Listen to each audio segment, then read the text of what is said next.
Sorry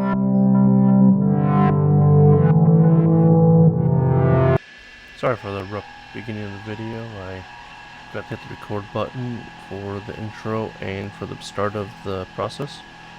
What we're building is a quick change post for my Boxford Dueti lathe.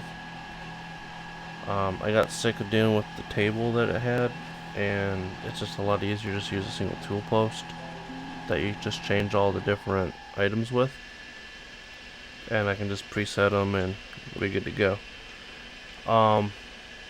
As you can see in the beginning of the video here, I'm taking full depth of cut, full width of cut slices of aluminum with the aluminum shredder from Lakeshore. It does a pretty good job. A few places it gets a little noisy, but I think that has more to do with the non-rigid toolbox it's sitting on more than the device itself. I think it's just getting some resonance. So let's get into the video, and I'm going to speed it up a little bit so that it doesn't take 20 minutes.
Okay, now that I have the quick change post in here, you can add that, lock it in place, remove that,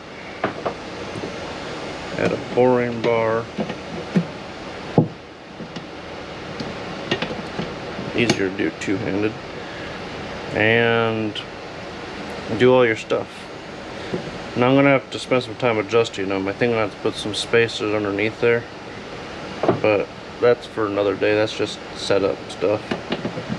And the only other real thing I got left to do is I need to remove this stepper motor, remove this limit switch, there we are, and then clean up this box a little bit, and then should be ready to rock and roll. And let's see here if there's anything else that I'm missing. I'm still debating if I want to put the cover back on here or not. I probably will, just to keep it tidy. But yeah, let's see here. I hope you liked the video, and we'll see you next time. Bye.